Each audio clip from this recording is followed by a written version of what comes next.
No more Tom Brady for the first time since 2000, and former tight end Christian Fourier told WEEI in Boston that the offense, you ready for this, will be better without him. I like Fourier a lot. We have him on Tops a lot, right?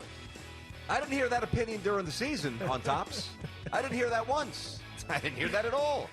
All right, now there's reports that say leading rusher and former first-round pick Sony Michel had off-season foot surgery, but should be available by training camp. In or out, the Pats' offense will be better in 2020. Out of bounds, BT. I love what Christian Fourier is trying to say, but in 2016, they were number 4 offense in the National Football League. In 2017, they were the number 1 offense in the National Football League. 2018, they were the number 5 offense in the National Football League. Last year, they fell to number 15. It had a little bit to do with Tom Brady, but a lot to do with the lack of weapons. And Harry and N'Keal Harry got hurt. Yep. He didn't play for a while. They didn't have any weapons. They had to adjust to no Gronk. Exactly, no Gronk. Yeah, of course they took a step back, but I don't think Tom Brady was holding them back. And if he was holding them back, then over 19 years and 17 division titles and 6 Super Bowls with 9 appearances. You can hold me back all you want, Tom Brady. Out of bounds. You know, I think what happened, I think we were a little fooled by some of the early success. Remember they hung 30-something points on Pittsburgh to start the season. Then they crushed the Dolphins. Yep. That's when Antonio Brown played. Then they destroyed the Jets. They hung a bunch of points on them. So the first 3 weeks they scored almost 100 points. Maybe, some of that was defense too. No, absolutely. Right? Yep. Absolutely. The stats are what they are. I don't need to be redundant. But here's why the answer is out of bounds. Because even if they put up more yards, all right, which they could conceivably, because Harry's fully healthy, as you said, even if they are more explosive and even find the end zone a little bit more, which, again, is somewhat plausible, Tom Brady doesn't turn the football over. Yeah. And that's the thing that, you know, even when it was an erratic offense, a little bit of a pop-gun offense, you knew that you were going to limit the other team's possessions because Tom wasn't going to give it to you. Yep. And until we see that Stidham or whomever protects the football in a similar manner, even if they're more... Look at Jameis Winston. I mean, the Bucs offense was great. They put up a lot of points, 30 touchdowns, whatever, 30 picks. So you've got to have some balance. I get what he's saying as well. And eventually you got to move on from the guys, 40-something years of age. But I'm not feeling that right now. I'm not applied to the 2020 season. No, especially with this truncated offseason where everything's abridged and very different. I would say out of bounds, too. Some hoops here. Denver Nuggets, 3rd seed in the Western Conference, thanks to 2-time All-Star Nikola Jokić, the Joker. The Joker played this season 284 pounds. Wow. It's a lot. That is. Wow. But he's tall, but still. He's very tall. I think he's 7'1", but maybe even 7. I think he's 7, maybe 7'2".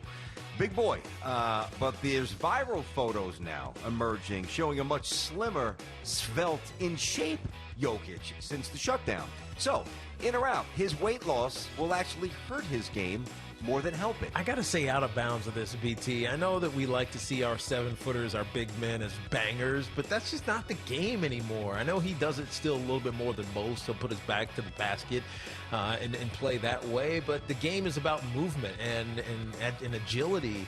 And so by being a little bit lighter and I guess in better shape, as long as it wasn't unhealthy weight loss, which is, I mean, if he lost like 30 pounds, because he looked really skinny. If he lost like 30 pounds in 3 months, that's unhealthy, right? As long as it wasn't like grossly unhealthy weight loss, I think it's going to help him. So I'm going to say out of bounds on this one. It will hurt his game more so than help it. Out of bounds. Out of bounds. I do believe that there's certain players where you look at them, and Carmelo has been discussed a lot on this show. There were some fluctuations in Carmelo's career where he's just a little heavier than at other points, and you knew that if he just dropped, 7, 8, not 20, but 7, 8, 9 pounds, that extra burst, that dexterity, it would just improve slightly, and at that position it will be advantageous. Jokic is a player who plays with angles, who has great IQ, who doesn't get off the floor at all, who's very slow, but he's a great passer. He's a great player, but he's great because he's skilled, not because he's explosive. And it doesn't matter how much he loses, it's not going to improve his play. So I don't mind a heavy Jokic. I really don't, because the function of his game is not rooted in burst, it's rooted in skill. So I'm with you. I feel the same way. I'm saying bounce to that. Are you in or are you out? Out of bounds, pardon me. Out of bounds is what I meant. All right, Blake Griffin, 6-time All-Star, 5-time All-NBA player, though he never made a first-team All-NBA. Last year, his first full season with the Pistons, the former first overall pick pumped in 25 points a game before being sidelined to just 18 games this season. Now, yesterday he spoke to the media, said he doesn't feel like he's on the decline, doesn't feel like he's, his current contract will be his last. By the way, that expires coming up in 2022. Here's the question, T, in or out. When healthy, Blake Griffin can still be a legit number 2 on a title-winning team. I'm going to say inbounds of this, BT, because remember early in his career, he was picked on, man. People like to take shots at him and basically try to fight him or get him to fight. And I don't know if it was like to help him or hurt him, but it made him a little bit tougher. But then he started to evolve his game, and he started to develop a mid-range shot. And he's never going to be an adept three-point shooter, but he can be an effective shooter, a jump shooter. And so I'm going to say inbounds. The problem has been all of that work that he did to become a better shooter was negated because he never got a chance to actually do it because he's always been hurt. Yep. So the question here is when healthy. It should be if healthy.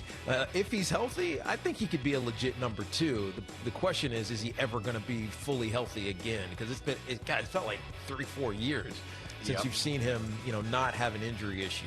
I don't see it. I don't see it. I think, he's interesting for sure, but to me, the answer is out of bounds. He entered the NBA unhealthy. Remember, didn't play his entire rookie season, 2009, 2010 season. But he did win Rookie of the Year. I know he did. He came back and he put up 22.5 points a game, and there's a lot of, all-star appearances and some great moments and some great dunks, and he's a really good player. Jumping over a Kia to win the dunk contest. Yeah. No, that's when it jumped the shark, like literally, jumped the shark. A little bit. The shark. And when Dwight Howard put on the Superman cape. Oh, yeah, that was it's like, all right, it's time for this thing to change a little bit. Dunk contest. He's become more adept shooting the three, although he's beginning to fall further and further back away from the rim, which I don't love. If you're going to be a legit number 2 on a championship team, you've got to have a healthy history, and he does not. Out of bounds. Try to dress it up and give you more stats, but if you can't rely on him to be there, and that's just an 82-game season.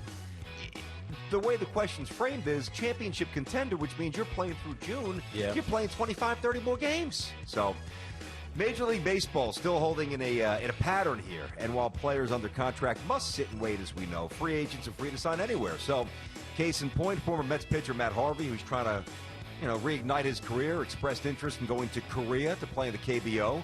Now reports say the KBO has also reached out to Yasiel Puig, but the former All-Star has, quote, absolutely no interest in playing in Korea.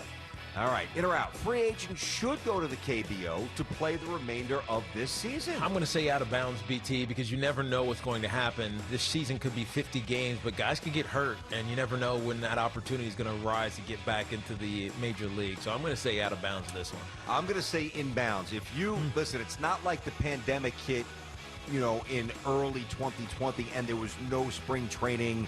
There was no hot stove. Yeah. I mean, there was a full baseball offseason, and then obviously 3/4 of spring training before it was wiped out, as we know. So if you're still the free agent now, that means you were a free agent when basically all teams were getting ready to set and enter the season, you weren't very valued. Now, you'd have to weigh the merits of losing a year of accrued activity, which obviously fortifies you for free agency down the road, versus what you would get if you actually signed in terms of prorated pay versus what a team in Korea might be willing to pay. Now, as I said the other day, there's only a few American slots on each roster. I believe 2 are pitchers, I believe. So there's logistics with the roster, but easier said than done type of thing.